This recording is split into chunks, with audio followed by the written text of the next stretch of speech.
Buenos días a todos. Me da mucho gusto saludarlos y agradezco la presencia de todos ustedes, agradezco la presencia de nuestro señor rector, el doctor Alejandro Javier Cermeño Guerra, en esta mañana con nosotros, la presencia de directores, secretarios académicos, coordinadores de programas educativos de licenciatura. Para esta reunión, esta charla que tendremos durante esta mañana, pero por demás interesante. Todos ustedes saben, el año pasado fue aprobada la Ley General de Educación Superior en el mes de abril, específicamente el 20 de abril fue publicada en el Diario Oficial de la Federación, y en uno de sus artículos, el artículo 58, prevé la creación del sistema de evaluación y acreditación de la educación superior. Un sistema que tiene entre sus objetivos la puesta en marcha de estrategias en el ámbito de la evaluación y de la acreditación para la mejora continua de la educación superior. Y el artículo 13º transitorio de la misma ley señala que en un plazo no mayor al año 2021 tenía que estar ya diseñada este nuevo sistema de evaluación y acreditación de la educación superior. Y así fue. Para el 16 de diciembre del año pasado vio la luz este sistema de evaluación y acreditación.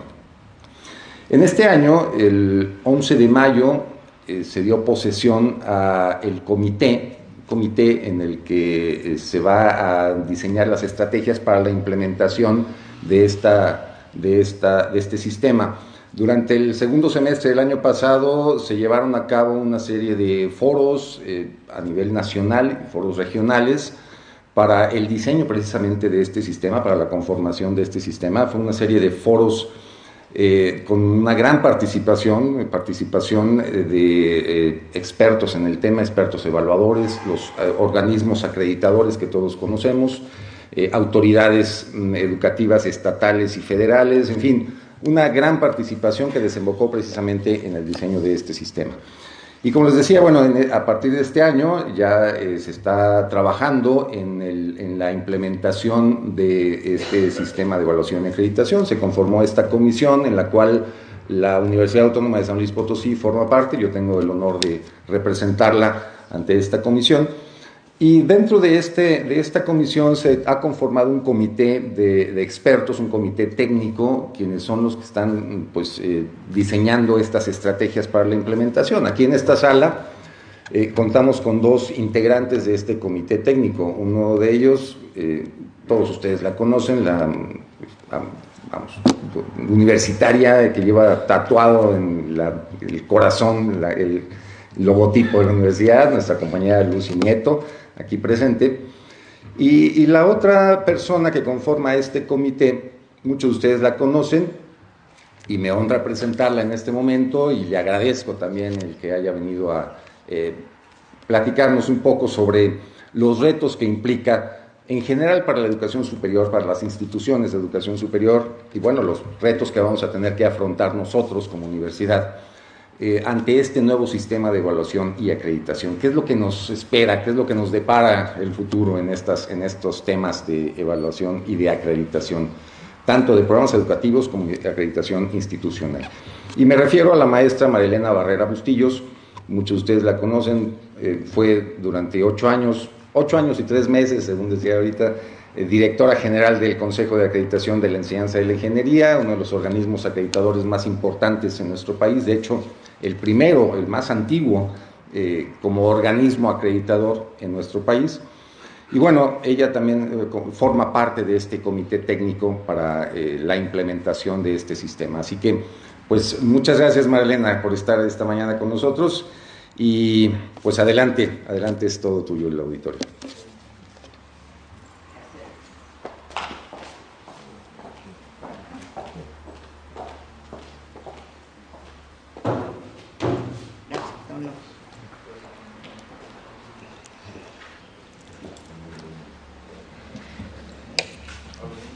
Las diapositivas, ustedes, yo les digo la que sigue y así. Ok. Bueno, pues buenos días. Agradezco enormemente la oportunidad de compartir con ustedes mi percepción, mi experiencia el trabajo duro que hemos tenido como comité técnico para, pues ahora, ya que el sistema de evaluación y acreditación fue aprobado el 16 de diciembre del año pasado, entramos a la parte de diseño de la política nacional que traduce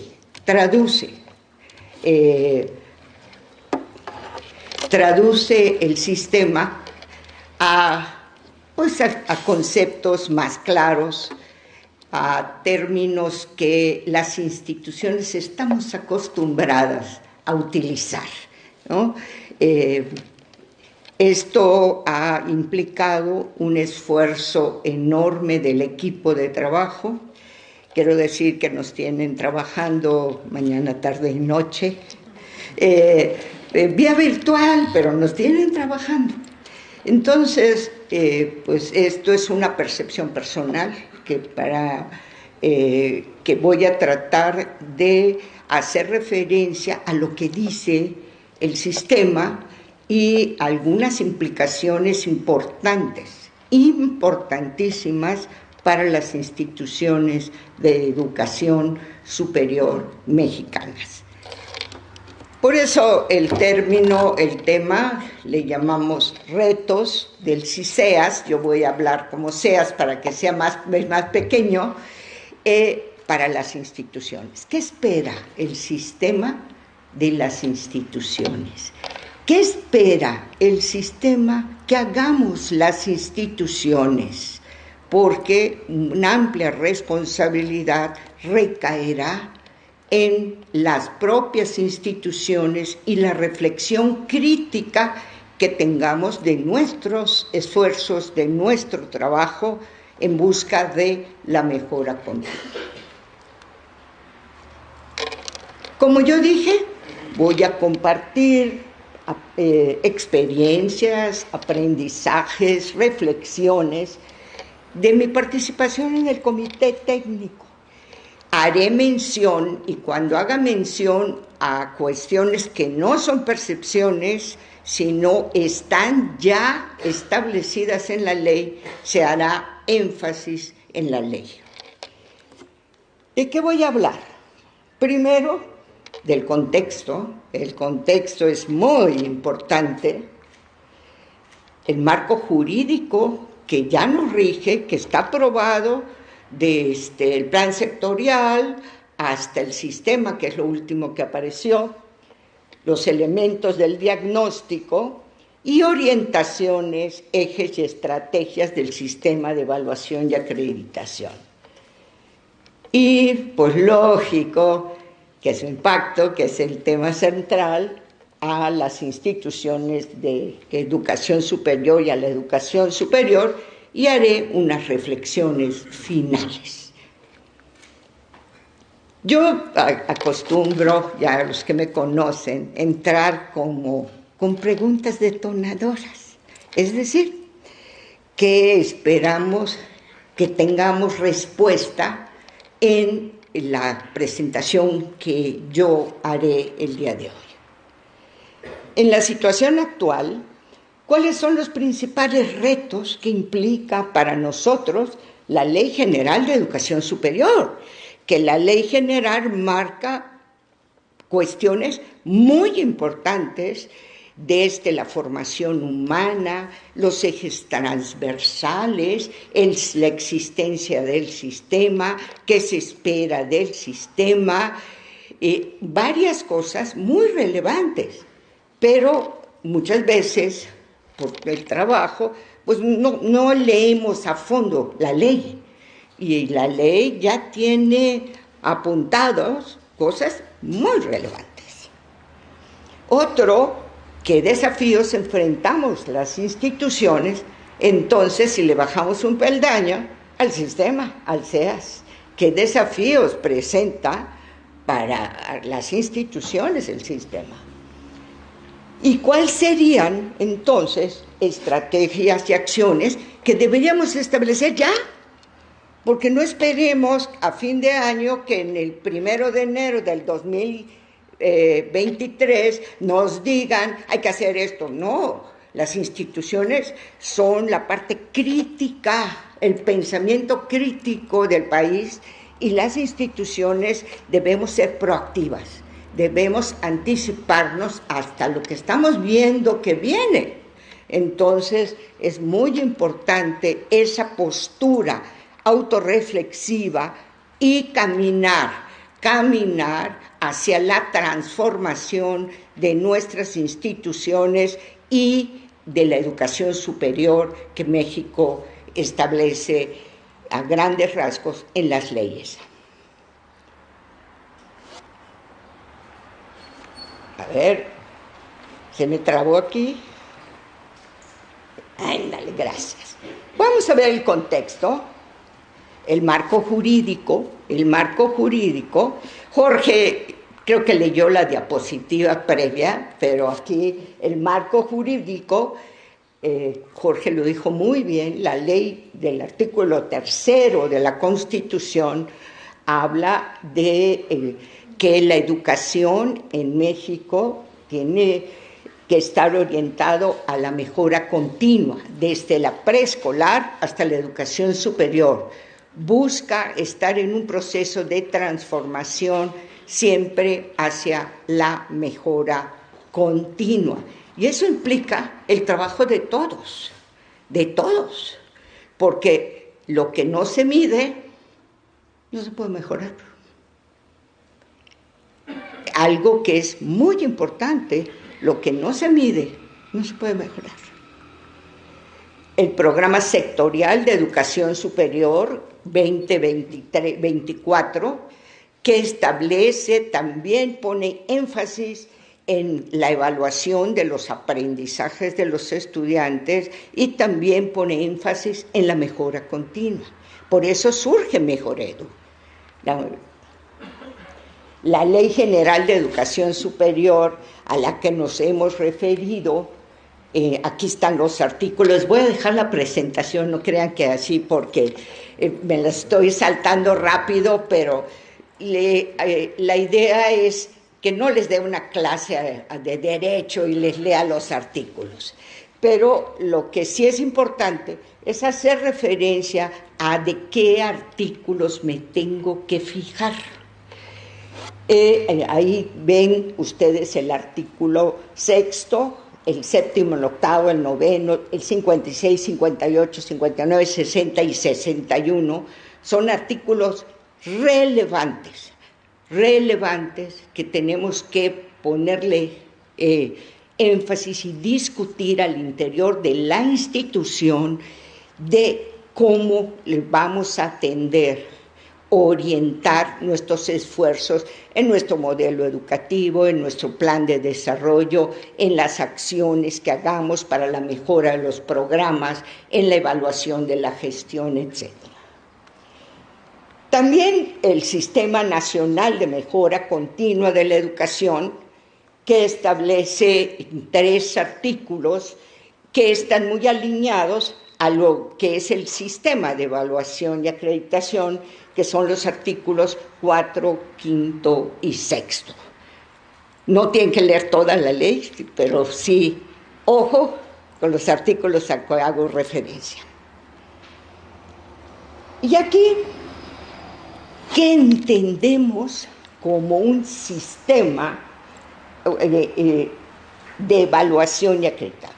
Un sistema, los que somos ingenieros sabemos que mueve todo, se mueve todo. Un sistema, para que funcione como sistema, no puede estar desarticulado, tiene que estar armonizado. Y entonces estamos hablando de instituciones, subsistemas, programas, actores, que son profesores, estudiantes, procesos e instrumentos.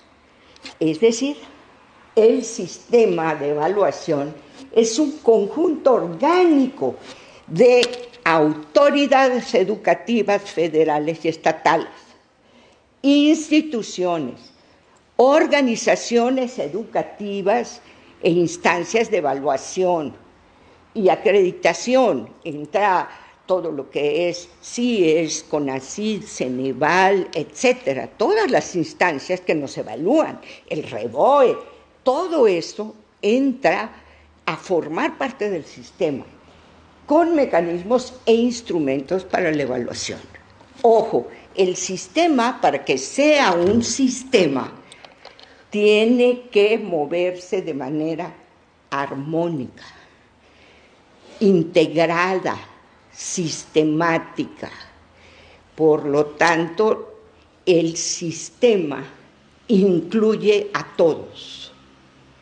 No es una política nacional para que copiemos, sino la política nacional va a implicar que cada uno tengamos responsabilidades como sistema. La universidad se tiene que mover como un sistema interno, donde participen autoridades, académicos, estudiantes, procesos, programas, un sistema de evaluación sistemática, de información, etc. Eso es lo que implica que trabajemos como un sistema. El sistema, el SEAS, tendrá como objeto lo que ya diseñamos, proponemos y articulamos estrategias y acciones en materia de evaluación y acreditación. Nos falta aterrizar, es decir, por ejemplo, decimos, ¿y qué va a pasar con la evaluación de profesores? ¿Sigue el PROMEP? ¿Sigue CIES? ¿Sigue CONACYT? ¿Sigue Ceneval? Son las preguntas que se hacen las instituciones, que están bien delineados a grandes rasgos como estrategia, pero falta aterrizar puntualmente a cómo vamos a trabajar. Esa parte sí es importante. Lo que se está haciendo en este momento, que la ley ya se aprobó el 16 de diciembre del 2021, es aterrizarlo para que las instituciones no nos quede dudas de lo que significa. ¿Okay? ¿Qué criterios rigen el sistema? Y aquí es donde yo voy a poner énfasis, y a ustedes pueden ver que está en la Ley General de Educación Superior. No es mi percepción, sino está en la ley. Todo lo que está aquí arriba está en la ley. Primero, la detección de aspectos a corregir y mejorar en el logro de la excelencia, desde la evaluación institucional, la mejora de los procesos, la mejora de los programas, la mejora de los académicos. Es decir, detección de aspectos que se deben corregir. Incluye la evaluación integral, sistemática. 2, tener políticas, estrategias y acciones para el seguimiento de las recomendaciones para la mejora continua. Es decir, no es como nos pasaba en los procesos de acreditación, ¿verdad? Se acordaban cada 5 años, ¡ay, va a venir CASEI! Y entonces empezábamos a trabajar 6 meses antes. No, tiene que ser un proceso sistemático, continuo, permanente, para tomar medidas de intervención en tiempo y forma para la mejora continua. La participación de los actores, es decir, que no se dé comité específico para esto. Todos tenemos que estar involucrados. Yo lo veo, por ejemplo, cuando hacíamos acreditación de programas educativos, que era un grupo de personas que tenían el peso de la responsabilidad de hacer la acreditación, pero somos todos los académicos los que formamos un estudiante. Entonces todos tenemos que participar y tener una visión de si se está logrando el perfil, si se está logrando la misión. Esa parte de trabajo mucho más articulado al interior de las instituciones es relevante, y eso implica también un proceso formativo, seguro. El cuarto, véanlo, lo dice la ley, rigor metodológico y apego estricto a criterios académicos en los procesos de evaluación y acreditación, en los marcos de referencia, en todos considerando el contexto nacional e internacional. Esa parte es relevante. Tal cual, artículo 59 de la ley. La revalorización del personal académico como elemento para fortalecer la docencia y la investigación. Creo que el hablar de que cómo hemos manejado durante 30 años la evaluación de profesores desde que la hacemos desde el aula, en algunos aspectos en la evaluación que tenemos en la institución, pero luego surge el PROMEP, y luego se llama PRODEP, y luego el SNI, y entonces hay cosas paralelas. Entonces la pregunta que se hacen los académicos es, otra vez, tengo que llenar otros formatos, y la docencia de calidad, en la que recae el 80% del trabajo de muchos académicos, no está valorada realmente en los aspectos de la evaluación. Se quiere revalorizar la docencia de calidad. El 80% de la matrícula está en los programas de licenciatura. Y por eso es muy importante este aspecto.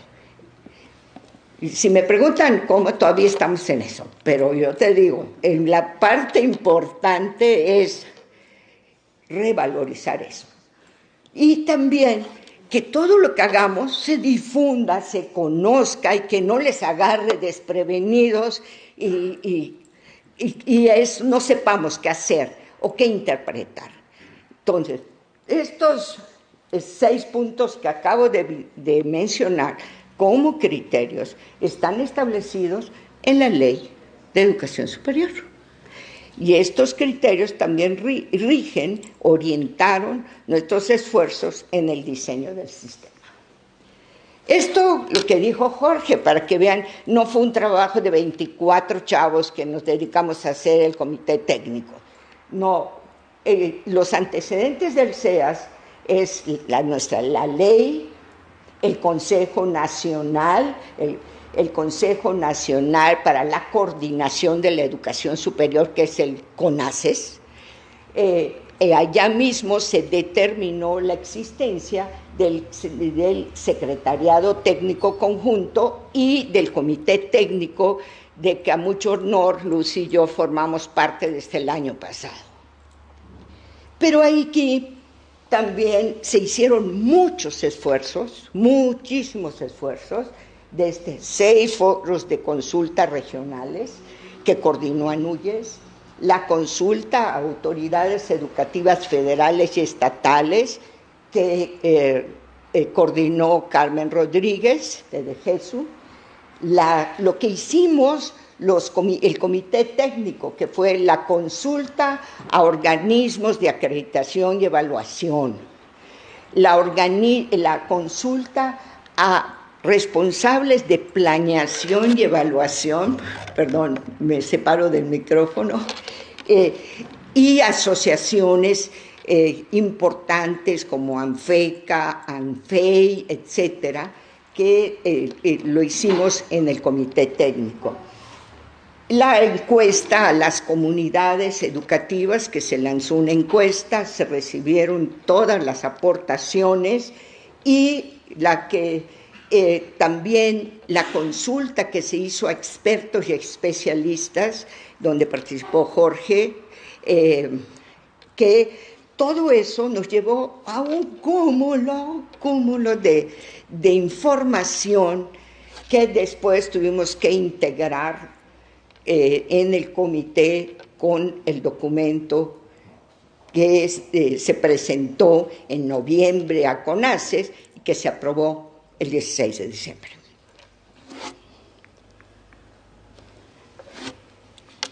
¿Qué encontramos? Rasgos que se identificaron. Que el modelo actual de evaluación y acreditación tiene fortalezas o logros, le llamamos logros. Esos logros, pues, ayudaron a la educación superior. Quiero decir, salieron muchos logros, que voy a poner más adelante, pero salieron también cosas que hay que cambiar. Yo no le quiero decir oportunidades y amenazas. Todo eso surgió de todo este proceso metodológico donde participaron miles de personas. El modelo, lo que encontramos es que es un modelo que está desarticulado. Por ejemplo, decimos, ¿qué hace CIES? ¿Qué hace COPAES?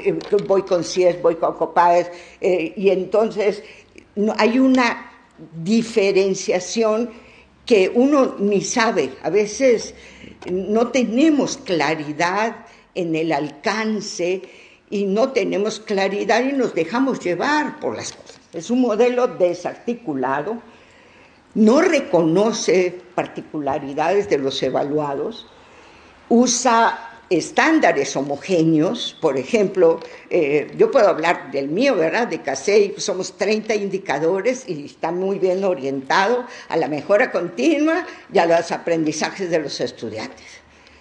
Pero hay modelos que tienen cientos de indicadores y la pregunta es, ¿bajo qué paradigma están? ¿Qué te evalúan? O sea, ¿qué te evalúan? Porque mientras más fragmentado esté, ¿cómo integras para que cuando lleguen a los evaluadores puedan explicarse la situación de qué estoy evaluando? Si mi objeto de evaluación son los planes de estudio, pues lo que debo evaluar es que los planes de estudio estén pertinentes, estén actualizados, los actores estén bien, los estudiantes aprendan, estén en escenarios reales, y no necesito muchos indicadores, ¿verdad? Entonces, son elementos importantes que salieron en el trabajo, en la metodología, y que cuenta pues con poca participación. No se trata de que los evaluadores sean los que nos castigan, sino que nos ayuden a argumentar y a explicar lo que pasa, buscándome que me den argumentos para la mejora continua, para dónde caminar. A lo mejor no se habían dado cuenta de ciertas cosas. Entonces, todo esto salió en la revisión. Aquí no me voy a detener, pero aquí ustedes pueden ver qué logros. Pues sí, se impulsó la cultura de evaluación, se nos formó para la evaluación ya tuvo mayor alcance. Por ejemplo, yo puedo hablar que de ingeniería, cuando yo entré a CASEI, el 6% de los programas evaluados, y terminamos con el 30 y tantos % de los programas. Es decir, ya se generó una cultura de evaluación y fuimos caminando hacia allá y se lograron mejores programas. Los programas se revisaron, se buscaba su pertinencia. Además, hubo recursos extraordinarios. Empezamos con PIFI, luego PFC, luego y había PROMEP. Habían una serie de apoyos que orientaban a la mejora continua. O sea, nos orientaban a evaluar. Y todo eso son logros no de 2 días, sino de más de 20 años desde que empezamos a hablar de evaluación. Pero también se encontraron debilidades. Y el más fuerte es que pues era un modelo estandarizado, ¿no? Muy estandarizado, que nos decían porcentajes de SNIS, porcentajes de doctores, porcentajes, cuando era un programa profesional. Entonces ahí debería yo saber que los perfiles de los profesores que dan las materias prácticas tienen experiencia, Entonces, modelos estandarizados, falta de una articulación entre los distintos actores, muchos modelos basados en insumos y no en resultados ni en procesos, burocratización del modelo. Yo oía palabras como, es como un checklist, lo tienes, no lo tienes, lo tienes, no lo tienes. No se trata de eso, ¿verdad? Se trata de que te puedas sentar con ustedes y argumentar. Esa es la importancia. La evaluación de los académicos fragmentada, como que por un lado te dicen impulso al trabajo colegiado y por otro lado a la productividad individual. Entonces la pregunta es, ¿qué quiere el país? ¿Para acá o para acá? ¿Hacia dónde? Acreditaciones institucionales incipientes, es decir, acreditaciones institucionales solamente lo hacía CIES, pero también FIMPES decía que acreditaba programas, aunque lo que acreditaba certificaba para que ingreses a FIMPES, pero se tomaba con una interpretación inadecuada de los términos. ANUYES te evaluaba para ser parte de ANUYES, pero no era evaluación de institucional. Entonces, lo que había era evaluación de la gestión y la hacía CIES, la acreditación, aunque últimamente le empezó a hacer COPAES también. Entonces, son elementos que hablaban de acreditaciones institucionales incipientes, marcos de referencia desactualizados, ya no quiero más que decir eso. Es decir, tenemos que orientarlos, ponerlos hacia lo que marca la educación superior. Y REBOES, por ejemplo, tenemos 33 modelos para generar REBOES. Es decir, como está, cada estado tiene su modelo de REBOE. Entonces, si no consigo el REBOE estatal, me voy al REBOE federal. Pero cada uno de los 32 tiene su propio modelo. Entonces, no tenemos los mismos lineamientos para el reconocimiento de la validez oficial de estudios, que es lo que significa el REBOE. Y las públicas, pues, que tenemos autonomía o tienen delegado la responsabilidad de definir su sistema, lo hacen por sí propios. O sea, no hay un modelo, por ejemplo, que diga ¿qué es un ingeniero? Y eso debe permear para todos, o ¿qué es un médico? Como base para asignar un REBOE. Entonces, son algunos de los puntos, hay más, pero puse los más relevantes. ¿Qué aspectos se nos recomendó en la consulta que deben seguir? Primero, lo que dice el programa sectorial 2024, que dice con mucha claridad la mejora de la educación. Con mucha claridad, la mejora continua y sistemática de la educación. Segundo, no puedo desaparecer los organismos de la noche a la mañana, ni esperar un cambio de la noche a la mañana.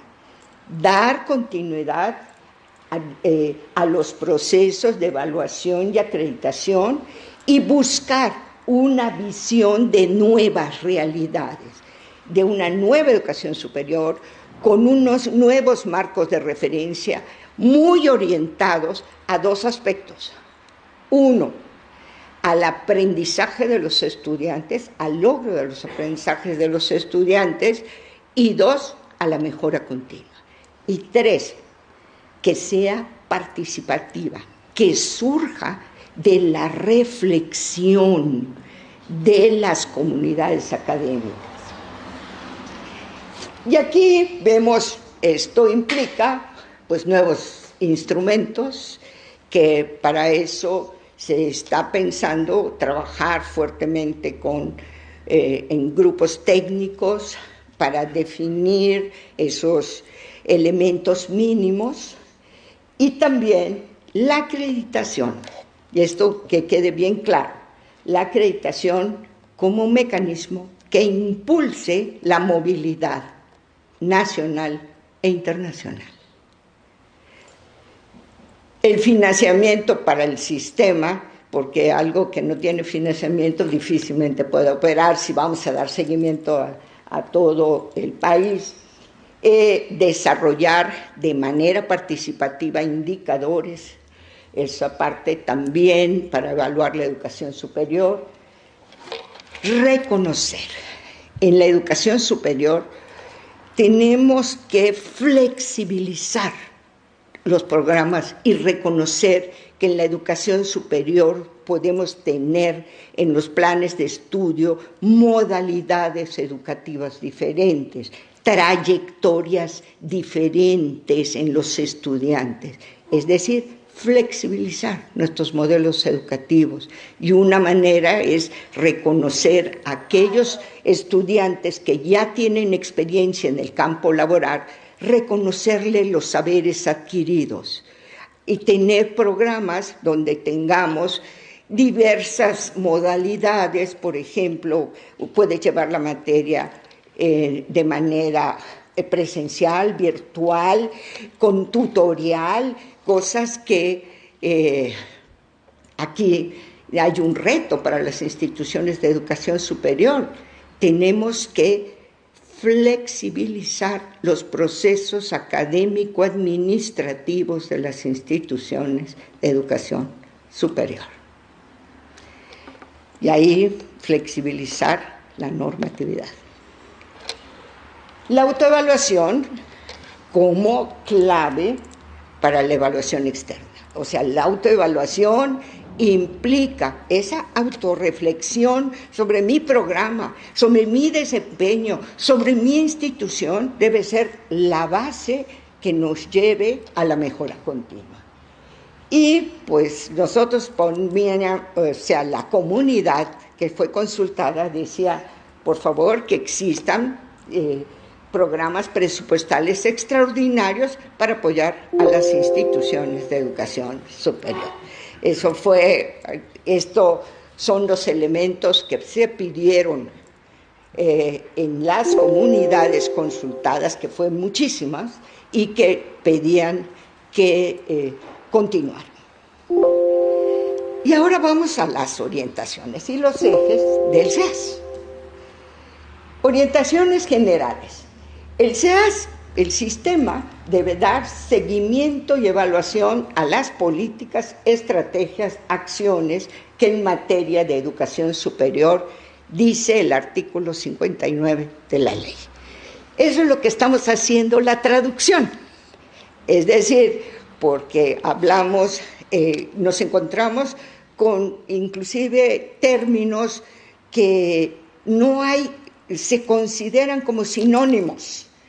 Y en una política debe ser clara, una política te orienta.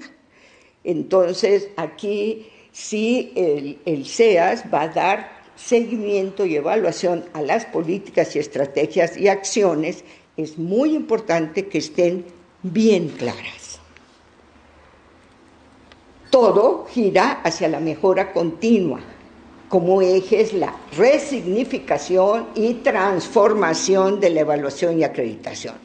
Ojo, resignificación, es decir, no punitiva, pero sí importante, parte de la cultura de las instituciones, pero todo para la transformación de la educación superior y las instituciones. Esa parte es relevante. También en relación con la evaluación integral y fortalecimiento académico se propone algo importante, que la educación superior se debe concebir como un proceso integral, sistemático, participativo de mejora continua, basado en evaluaciones diagnósticas. Y ahí la importancia de los cuerpos académicos, de las academias, del trabajo de los profesores y también de la gestión institucional asociada a lo que dicen nuestros planes de desarrollo, nuestra misión y nuestra visión como instituciones. Esa parte no es ISO. Ojo, es una reflexión. Si estamos atendiendo las necesidades en tiempo y forma, tenemos una gestión efectiva. Esa parte fundamental.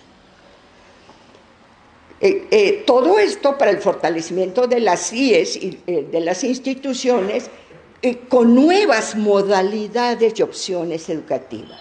Se piensa tener trayectos flexibles, como habla la educación superior para todos.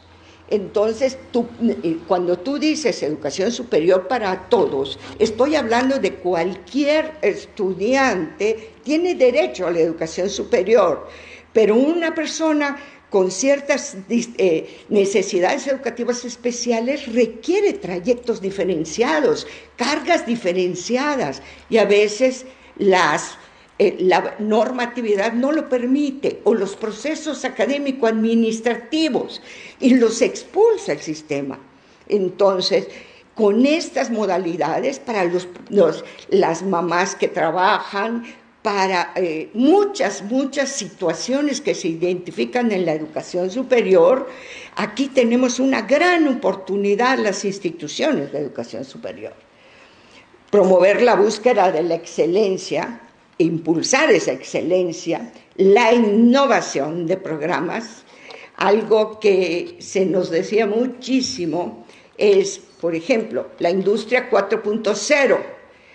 Y la industria 4.0 vino a revolucionar las profesiones, porque lo que antes hacías y contratabas un contador, ahora el SAT ya lo tiene todo estandarizado, entonces solo bajas el dictamen que te hizo, ¿no? Entonces hay cosas que tienen que cambiar.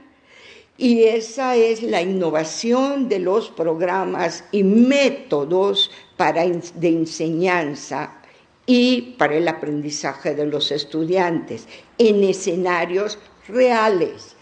La interculturalidad, que es un eje transversal, y la internacionalización solidaria, que implica que en los perfiles y en los sistemas se consideren criterios reconocidos internacionalmente. La UNESCO nos dio, en su última cumbre, estableció una serie de referentes muy importantes de internacionalización y al servicio de resolver los problemas de la sociedad.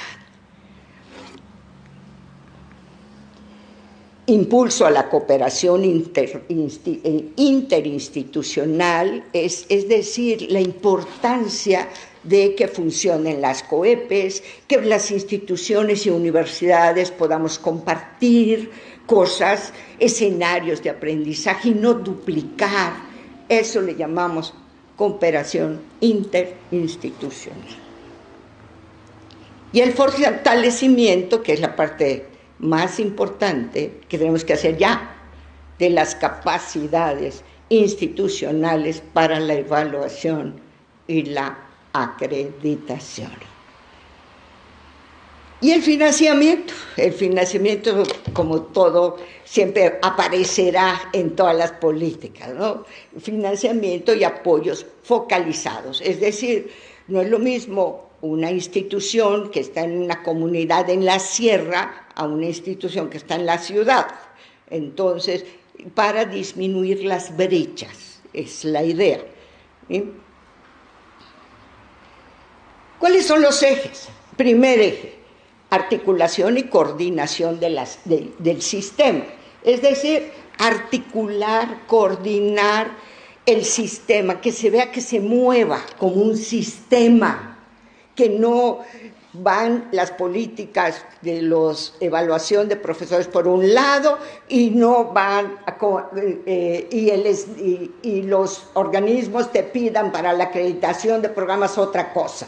No, que todo se vaya moviendo como un sistema armónico, que contribuyan a la excelencia, a la pertinencia de la educación superior. Algo que aquí es muy importante es la reestructuración de las COEPES con funciones muy claras. Las COEPES estatales van a tener un papel muy importante en el seguimiento del sistema de evaluación en cada estado.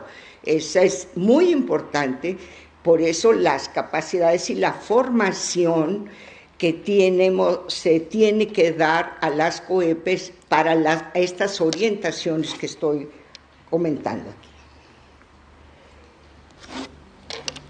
Segundo eje, la regularización de la evaluación y acreditación de la educación superior.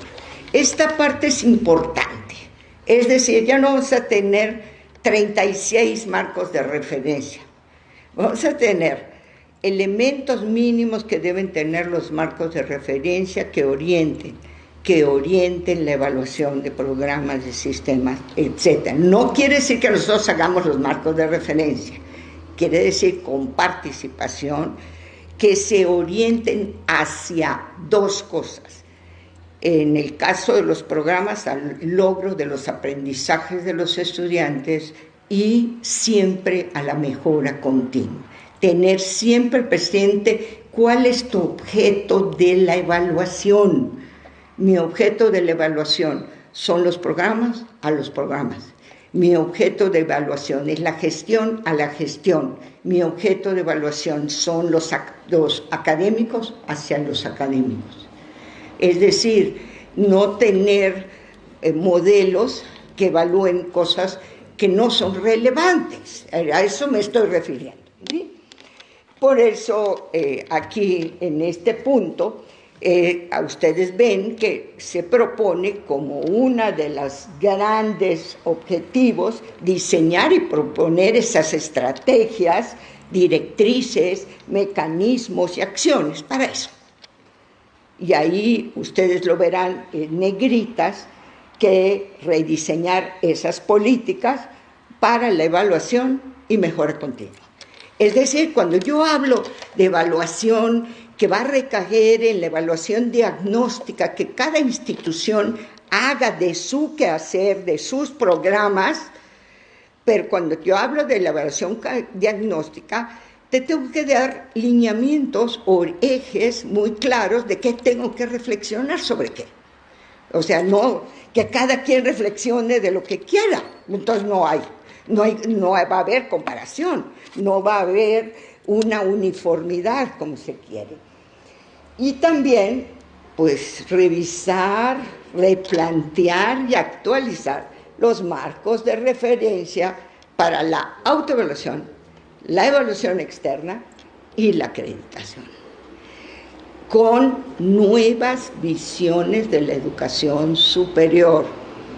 Estoy hablando de la educación superior que internacionalmente se quiere que nosotros, y establece con mucha claridad la Ley General de Educación Superior. También reorientar e impulsar la evaluación institucional. O sea, yo fui evaluadora de CIES por muchos años y me tocaba evaluar del modelo de evaluación institucional la parte académica. Entonces, el modelo educativo decía una cosa y los programas se iban por otro lado. O sea, no respetaban ni el modelo educativo. Entonces, eso no puede ser. Si hay un modelo educativo bien definido, ese tiene que permear a cada programa. Se tiene que reflejar en cada programa, se tiene que reflejar en el trabajo de los actores, de los profesores. Entonces, reposicionar y replantear el modelo de autoevaluación, de evaluación institucional, desde la propia institución hasta la evaluación, hasta la acreditación, que son los 3 niveles. Y reorientar la evaluación hacia los 2 puntos que le dije: el logro de los aprendizajes de los estudiantes y la mejora continua. Está textualmente en la ley.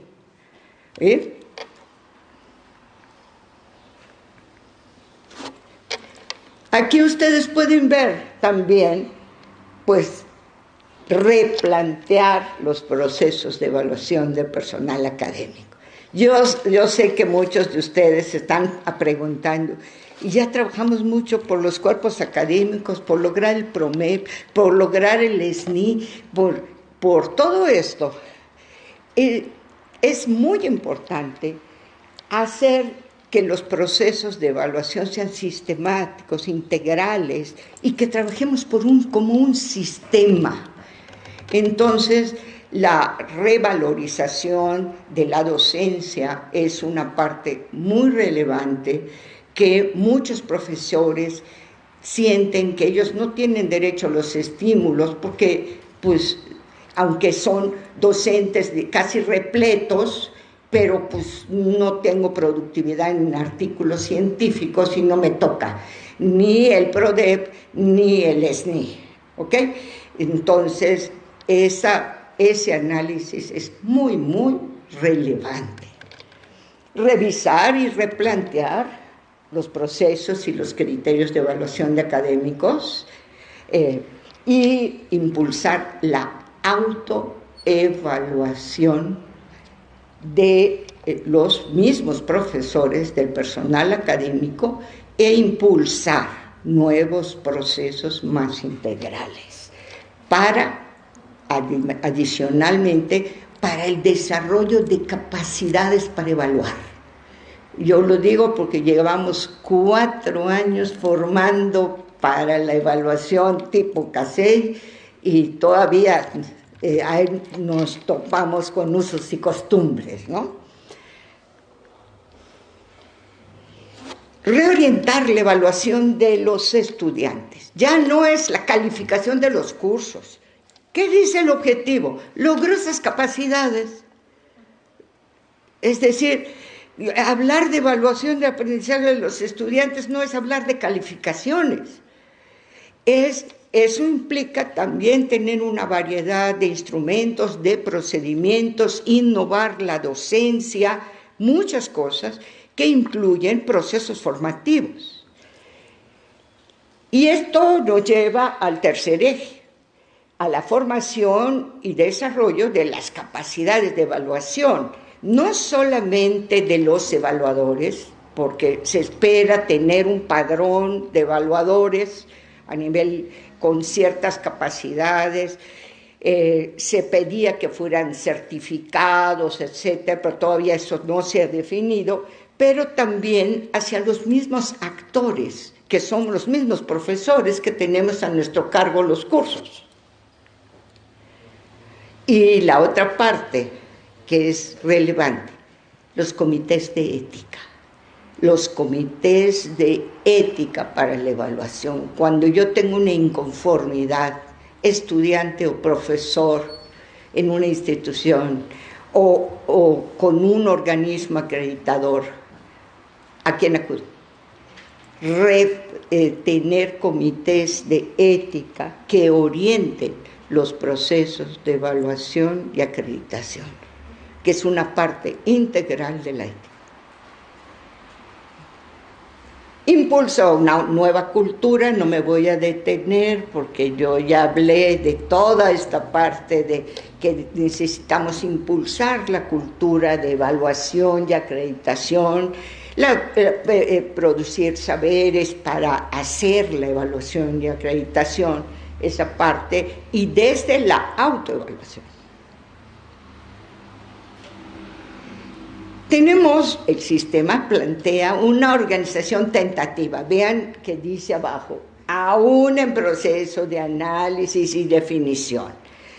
Pero el Consejo Nacional de la Coordinación, que es el CONACES, que está representado por las instituciones, los subsistemas, las autoridades, el Comité Nacional de Evaluación, Acreditación y Mejora Continua para la Educación Superior, que contará con una coordinación ejecutiva, los comités estatales de evaluación, acreditación y mejora continua, que son los que el segundo tendrá las funciones a nivel nacional, pero tercero tendrá a nivel estatal, el dar seguimiento a las acciones y mejora continua de las instituciones del Estado.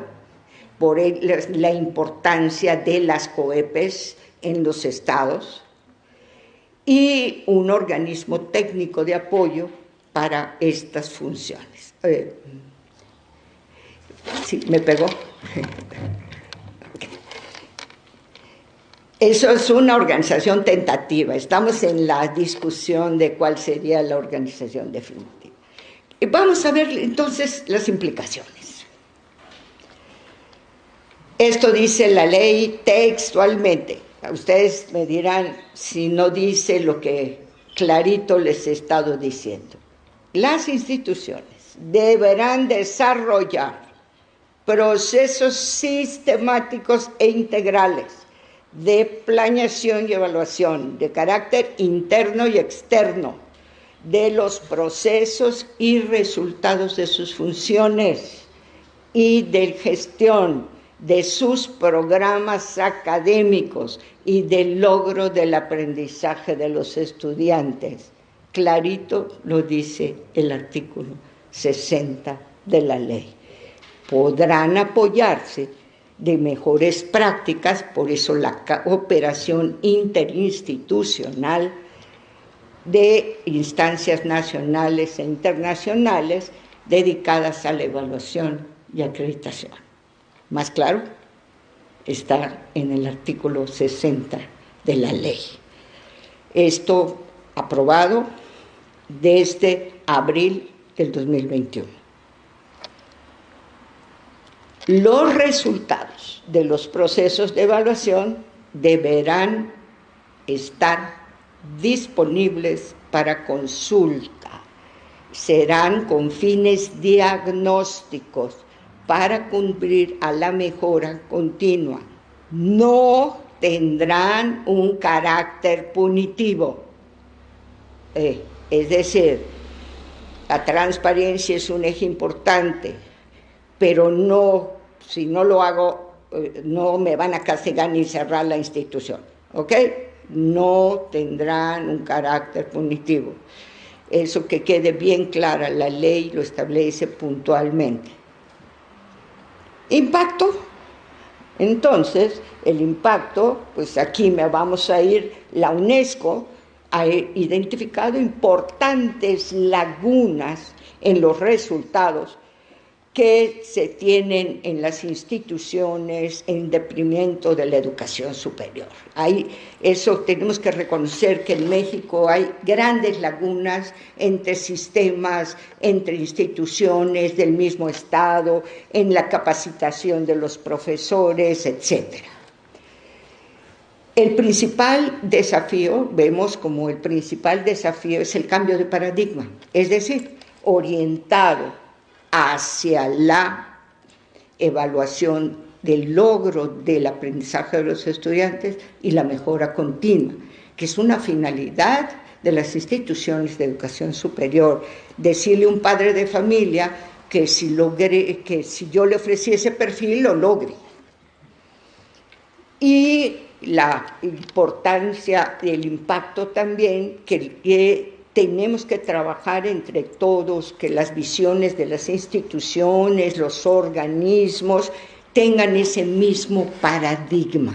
Es decir, el paradigma que estoy hablando, orientado hacia que aprendan los estudiantes a solucionar los problemas del contexto y a la mejora continua.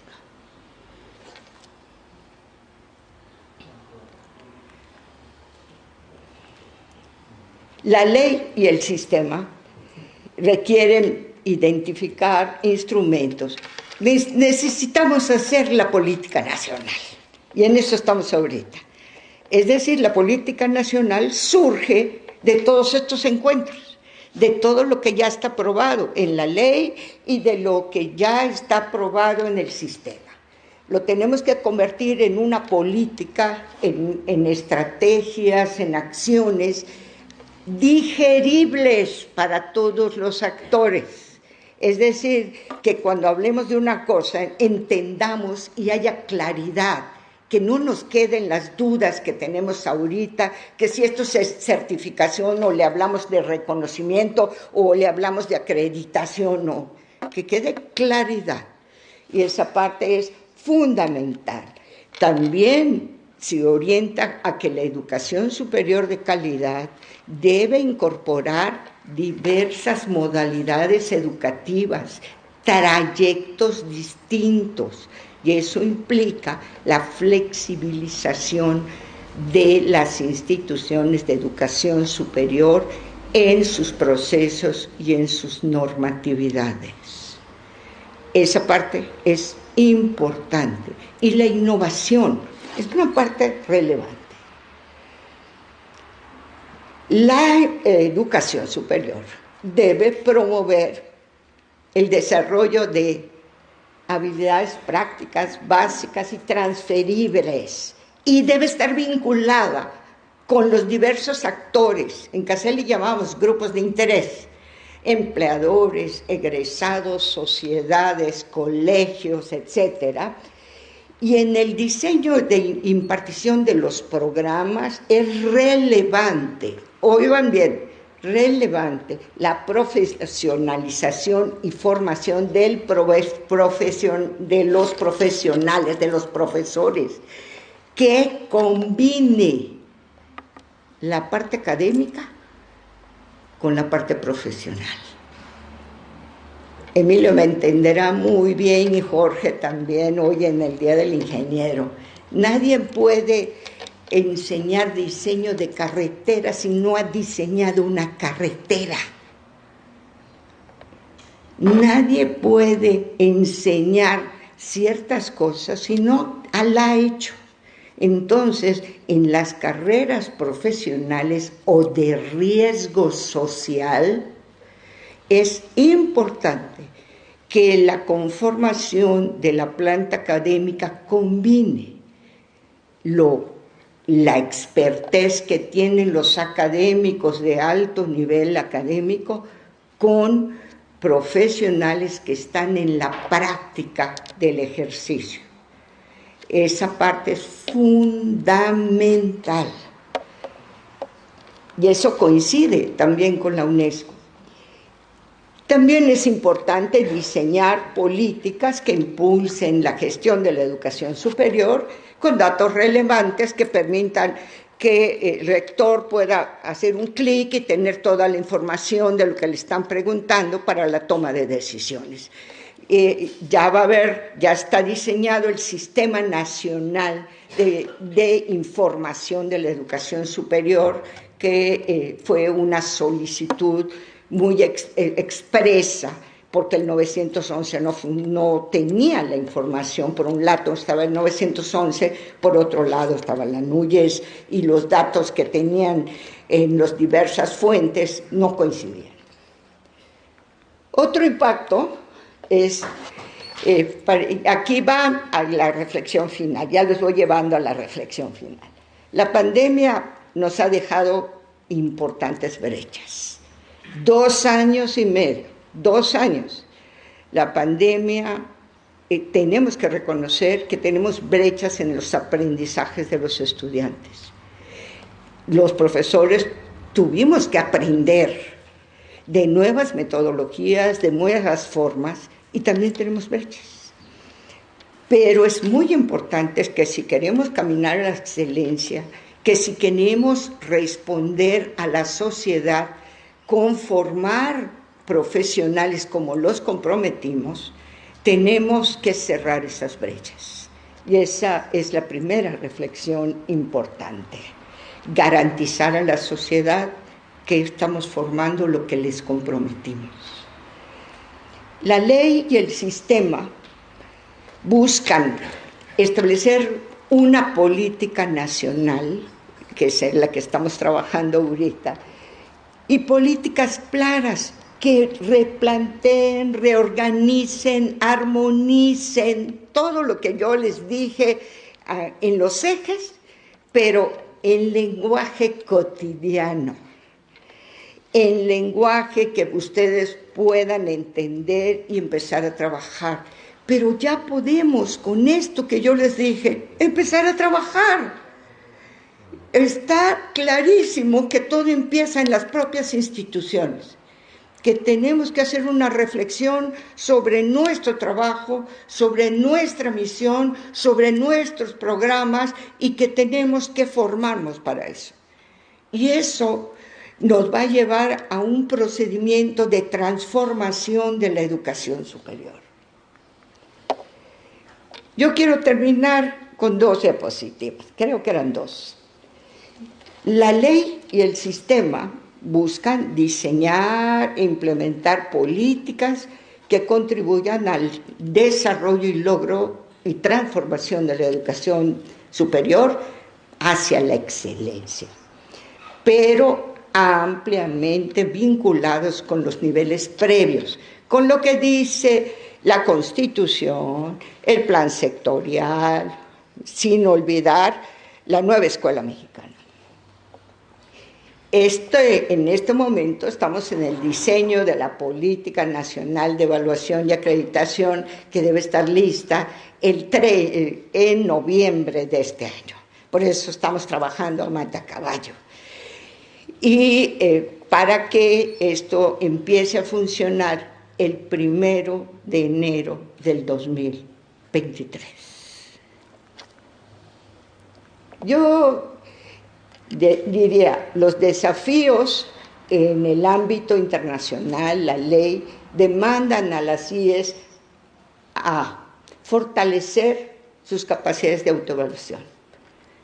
¿Qué autoevaluación? Institucional, de programas, de resultados de aprendizaje y de la función docente.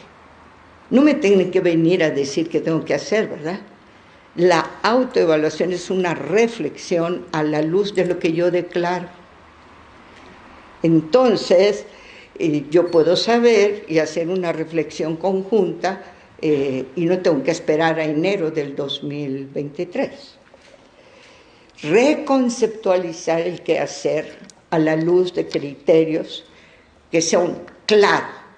Si yo identifico algo, tengo que hacer un proceso de mejora continua. No tengo que esperar que venga CASEI a decirme qué tengo que hacer. Pues si yo identifico que tengo problemas en mi plan de estudios, pues de una vez vamos a convocar a los grupos de interés, a mejorar los programas. Si yo identifico que mi programa es muy rígido o que tengo materias que ya son obsoletas, ¿por qué tengo que esperar? Entonces, reforzar eso hacia la mejora continua. También hay que reforzar el impacto e incidencia social de las funciones sustantivas, más allá de la pertinencia o retórica o lo que entendamos con esos términos. Y algo que es importantísimo, y lo marca el artículo 7, exactamente el desarrollo humano integral de las personas. Y no es un vacío, porque muchas veces cuando hablamos de que tenemos que desarrollar ejes transversales en los planes de estudio y enseñar a los estudiantes a ser éticos, a ser honestos, a ser responsables socialmente, a comunicarse, a ser creativos, no son materias, son ejes transversales y por lo tanto en su desarrollo participan toda la comunidad. Muchos de ellos se modelan, entonces tienen que ser parte del trabajo también de los académicos. También hay una exigencia a los organismos acreditadores. Tienen que cambiar sus marcos de referencia, tienen que fortalecer, tienen que tener una visión más moderna hacia lo que es la educación superior y lo que requiere. Tienen que fortalecer la evaluación, la formación de evaluadores, cuidar quiénes son los evaluadores. Tienen que priorizar el aprendizaje de los estudiantes porque en la evaluación de programas esa es la finalidad. La pertinencia de los programas y el logro de los perfiles de egreso. Y para eso, pues hay que replantear los marcos de referencia, buscando que los marcos de referencia sean claros, le den prioridad a esos criterios de excelencia y se desburocraticen y adicionalmente trabajen de una manera que sean acompañantes de las instituciones de educación superior en esos procesos reflexivos. Yo termino con una frasecita que yo construí, pero por eso la puse entre comillas. Dice, si el contexto les limita, no dejen que también su mente lo haga. Emprendan y coadyuven a la transformación de la educación superior. Ustedes son capaces de ver el lado bueno del cambio y aprovechen las oportunidades que se les presentan en la actualidad. Ya saben, eso viene. Porque voy a esperar hasta enero del 2023. Si tengo a mi institución y a mis actores aquí. El futuro de los jóvenes que egresan de la educación superior siempre vale la pena. Pueden ser nuestros hijos, nuestros nietos, los que van a hacer el cambio. Siempre tenemos que pensar en que ellos son muy importantes en el futuro que México requiere. Muchas, muchas gracias.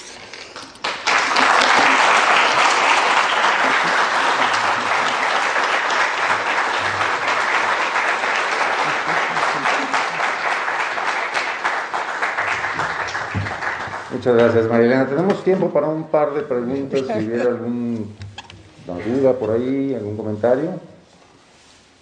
Ricardo. Hola, ¿qué tal? ¿Sí se escucha? Muy buenos días todavía a todos y a todas. Muy interesante la conferencia. Secretaría Académica, el equipo de trabajo, pues hemos tenido oportunidad de ir revisando la Ley General de Educación Superior y estas propuestas sobre el sistema de evaluación. Y sí hemos identificado muchos retos que tenemos a nivel institucional, que suponemos que son, digamos, un reflejo de los retos nacionales. O sea, creemos que no somos una institución tan distinta al resto de las instituciones, que comparten muchas características con nosotros. Y bueno, en particular yo identifico puntualmente varios, ¿no?, de los que ha mencionado aquí en nuestra institución. Por ejemplo, esto de flexibilizar las trayectorias.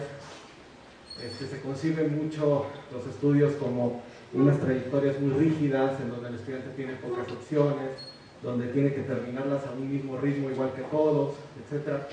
Y vemos obstáculos muchas veces en el personal académico que participa en el diseño curricular, pues de que, pues, digamos, estas ideas de que como así siempre ha sido, así tendrá que ser para siempre, ¿no?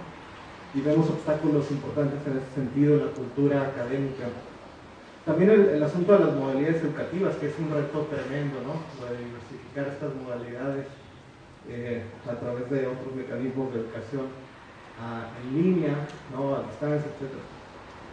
Y otro tema sería el de los procesos colaborativos y participativos. Muchas veces los procesos tanto de diseño como de evaluación de los planes de estudio pues recaen en equipos reducidos, en donde no se da una participación amplia, y entonces no se percibe como un proyecto educativo común, en donde todos tenemos capacidad de participar y fortalecer esos procesos.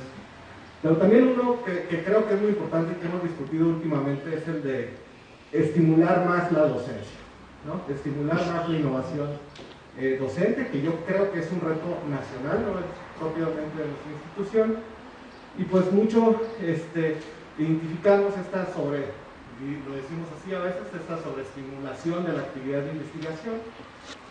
A veces decimos el mismo artículo que un profesor publica, se lo muestra al PRODEP y lo premia, se lo muestra al SNI y lo premia, el mismo. Es como si tiendes tu cama cuando eres niño y vas con tu mamá y te da tu domingo, y luego vas con tu papá y te da otro domingo y vas con tu abuelita, ¿no? Y en cambio la docencia muchas veces no tiene la misma cantidad de estímulos. Y yo creo que ahí sí pues hay muchas condiciones que tendríamos que estar rompiendo, pero no únicamente a nivel institucional, sino a nivel nacional. Y bueno, yo más bien mi pregunta estaría orientada más hacia eso. ¿Qué retos identificamos y qué soluciones se perfilan hacia el futuro sobre este tema? A ver, yo te diría, la primera instancia que define los modelos de evaluación del profesorado son las propias instituciones, ¿verdad? Es muy importante que desde la institución se revalore la docencia de calidad, porque los maestros, yo soy docente y he sido docente 50 años casi, con 45, y pues el premio que recibes mucho es que te encuentras en la calle y que fue gobernador, tu estudiante, y te acerca y te dice, pero en las instituciones muchas veces esta parte no le damos el papel que tiene. Entonces, aquí la reflexión que tiene que hacer primero la institución es ¿qué haremos para reconocer a los buenos docentes? ¿Quiénes son los buenos docentes? O sea, ¿a qué le llamamos buena docencia? No las personas, docencia de excelencia. ¿A qué le llamamos docencia de excelencia? ¿Cuáles serían los mecanismos para ese reconocimiento? Esa parte creo que no la tienen que definir a nivel nacional. A nivel nacional establecerá estímulos si es que los hay. Pero lo importante es que las instituciones reflexionemos que el 80% de la matrícula, cuando menos, está en licenciatura o en bachillerato en algunas casos. Y los profesores ahí tienen una gran carga importante con los planes de estudio. Y tenemos que revalorizar que los profesores se preocupen por innovar sus procesos, porque se logren los perfiles de egreso, y eso también lo tenemos que reconocer. Yo diría, el cambio empieza en casa. Marisela. Tú, personal. Maestra María Elena, pues, primero muchas gracias por esta plática tan clara. Como siempre, eres muy buena explicando todos los asuntos de la evaluación. Y bueno, y la segunda es que nos da tranquilidad saber que existen personas como Lucy, como tú, en esas comisiones, porque desafortunadamente las políticas de pronto se manejan por burócratas y no por gente que está trabajando en el asunto de la evaluación. Bueno, yo simplemente quiero decir que efectivamente la institución está trabajando para tomar en cuenta la Ley General de Educación en todos los ámbitos. Específicamente en el asunto de la evaluación externa, en la Secretaría Académica estamos trabajando con las escuelas y facultades en materia de tratar de cambiar el enfoque de la evaluación, independientemente de los marcos de referencia, porque efectivamente existen unas brechas tremendas entre los marcos, muchos se centran en insumos y eso no ayuda a la reflexión. Entonces, pues parte de las políticas que trabajamos es, ok, el instrumento es recolectar evidencia, pero si entramos a trabajar con ustedes es sí, si me permites, Maris, voy a tomar nada más tu idea antes que se me vaya, pero si la base es la evaluación diagnóstica de los programas, de las funciones, etcétera, cuando vas a una evaluación externa y ya tienes la fotografía bien puesta, lo que único que haces es adaptar a lo que te pidan los referentes o lo que te pidan los modelos, pero los datos no se deben hacer para la acreditación o para la evaluación externa, se deben hacer para las propias comunidades.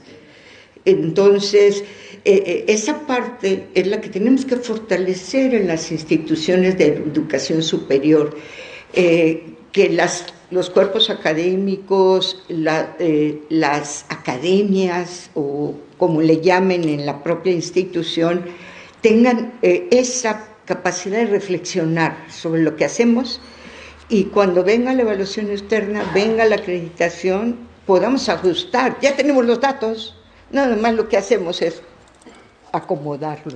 Exacto, buscamos reflexión y eliminar retrabajos, porque otra de las situaciones que los mismos marcos de referencia generan es que se establecen equipos de trabajo diferentes.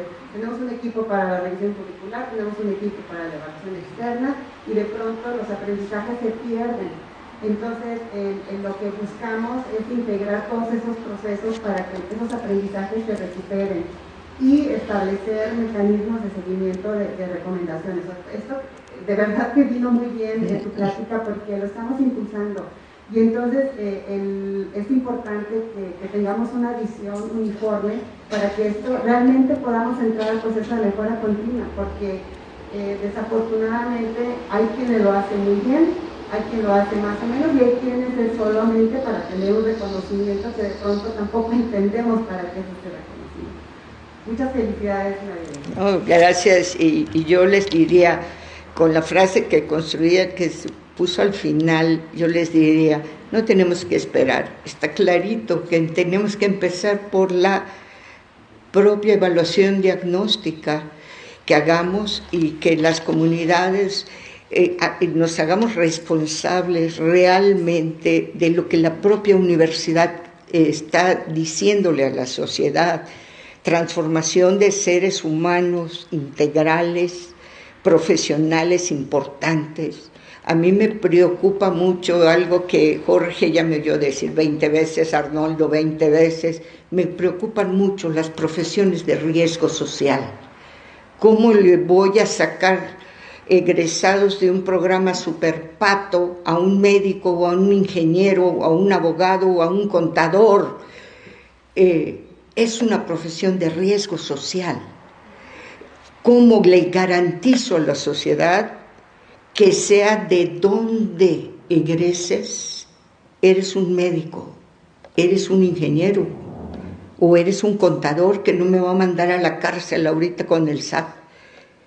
Esa parte es importante y es uno de los puntos que se está discutiendo en el seno del comité técnico, porque las profesiones de riesgo social son importantes y aquí es donde viene combinar en la planta académica la parte profesional y la parte académica, porque y también las prácticas, porque las profesiones requieren desarrollo de práctica, como un médico, como un ingeniero, como un arquitecto, como un contador, como un abogado, como una enfermera, profesiones de riesgo.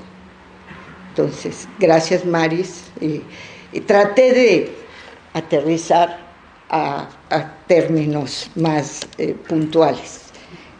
Debe haber una segunda parte cuando ya esté lista. Seguramente.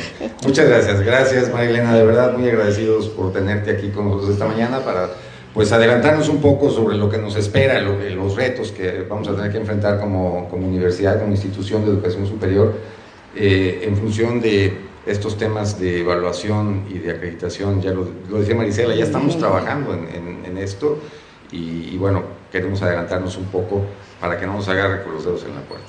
Muchas gracias, María Elena. Hace rato en su plática lo comentó así como de pasada, hoy es Día del Ingeniero. No, y bueno, que hay muchos ingenieros.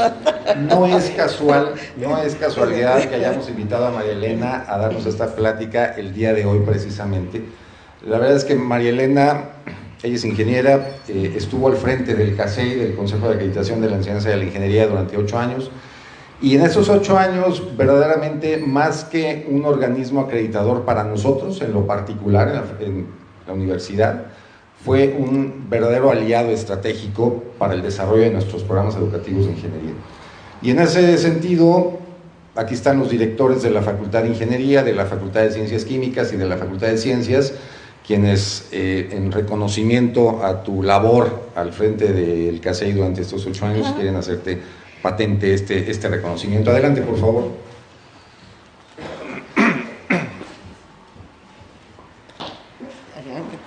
Ustedes ponen y yo también.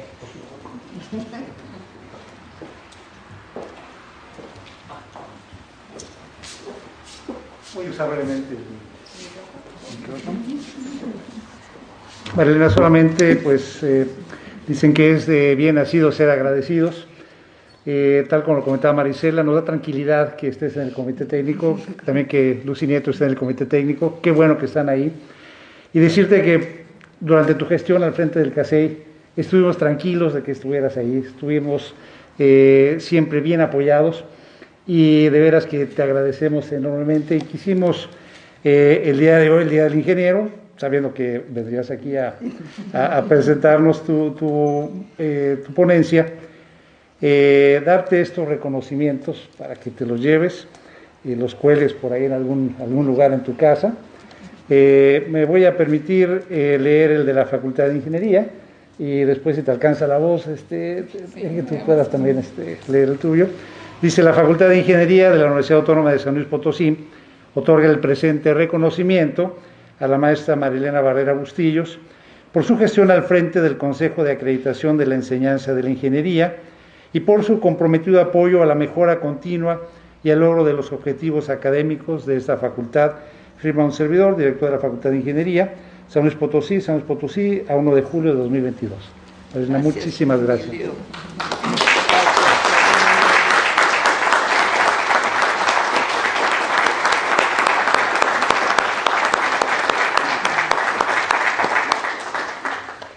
Pues de igual manera, agradecerle internamente a la maestra María Elena Barrera Bustillos por todo el apoyo que nos dio a lo largo de tantos años de guía, consejos, para que nuestras acreditaciones llegaran a buen puerto. Muchísimas gracias, maestra. Y bueno, al igual que el doctor Emilio, nuestro reconocimiento dice así: la Facultad de Ciencias Químicas de la Universidad Autónoma de San Luis Potosí otorga el presente reconocimiento a la maestra María Elena Barrera Bustillos por el destacable desempeño durante su gestión en el Consejo de Acreditación de la Enseñanza de la Ingeniería, K6AC, y por su compromiso con el desarrollo y mejora continua de competencias académicas de la enseñanza de la ingeniería en nuestra facultad. Firma su servidora, directora de la facultad. Muchísimas gracias, maestra. Gracias.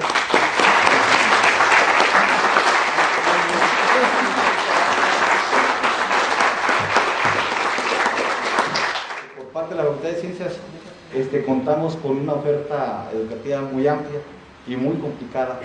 Entonces, en ese sentido, en la cuestión de ingeniería siempre nos sentimos protegidos y bien orientados al respecto, y tenemos de alguna forma 2 o 3 programas que, gracias a las buenas y atinadas observaciones por parte de María Elena, pudimos estar completando las acreditaciones.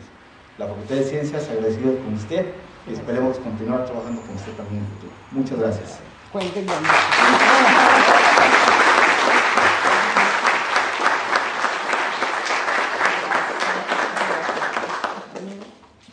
gracias a los tres.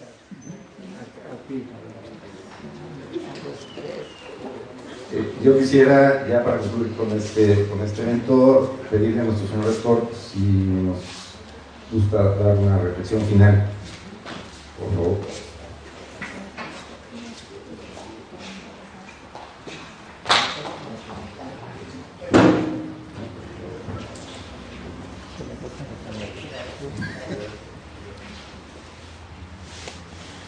Muchas gracias, maestra Marilena, muy amable por su presencia el día de hoy aquí.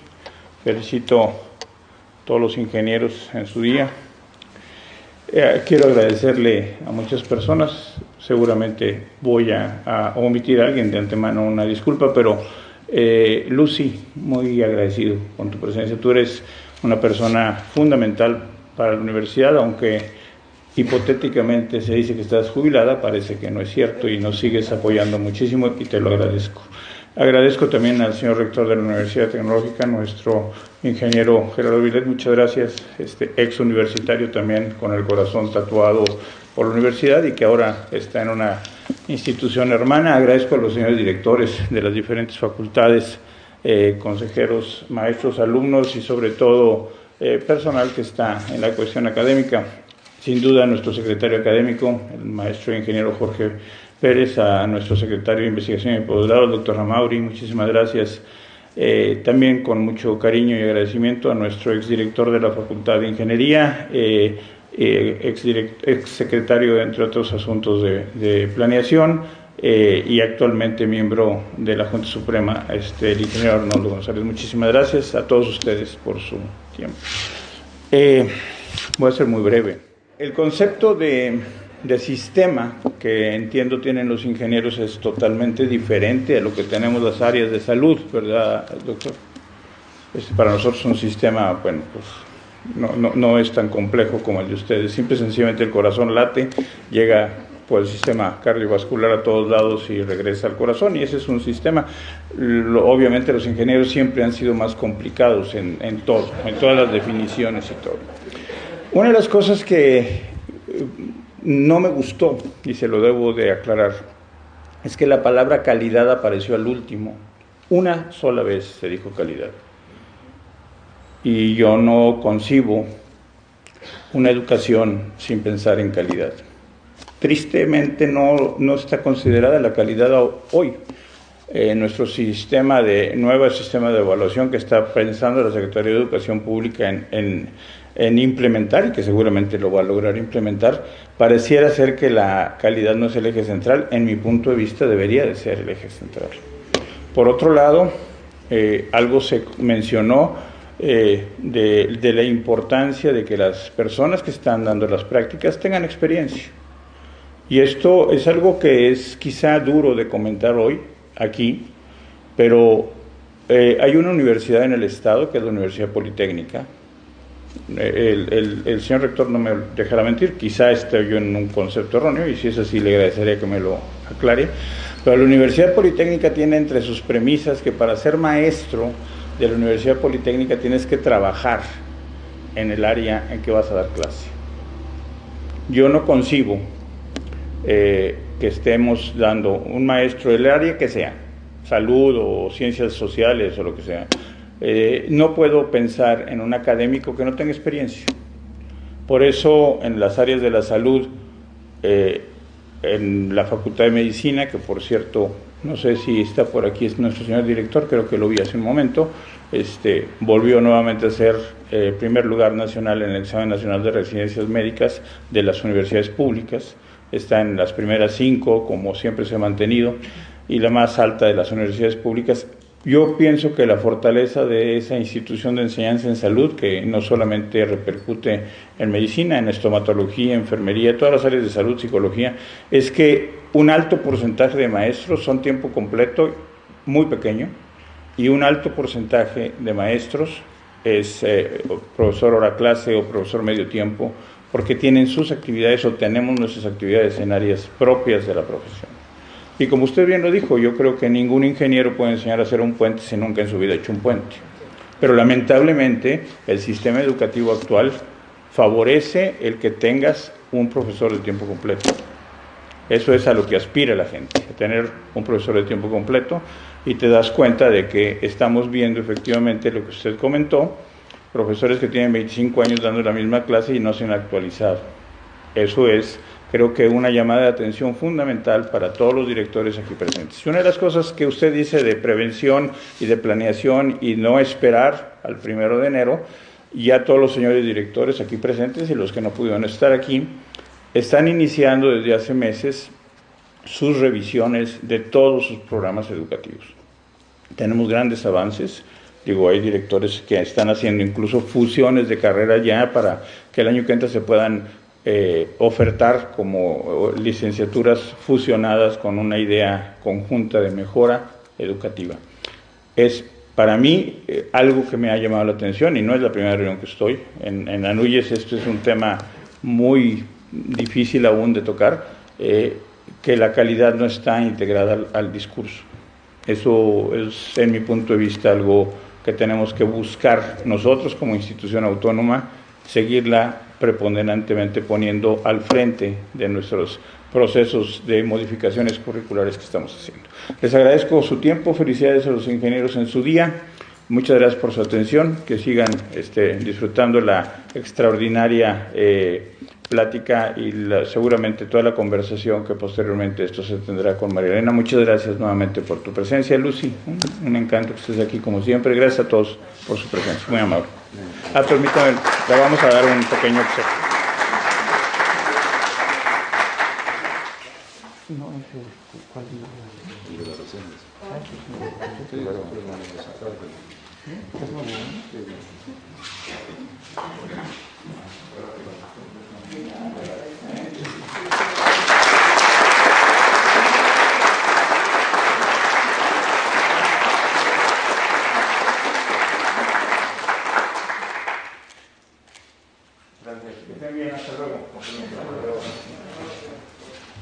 Muchas gracias a todos por su participación, su asistencia, también a nuestros asistentes que están en vía remota, estamos transmitiendo en vivo por redes sociales.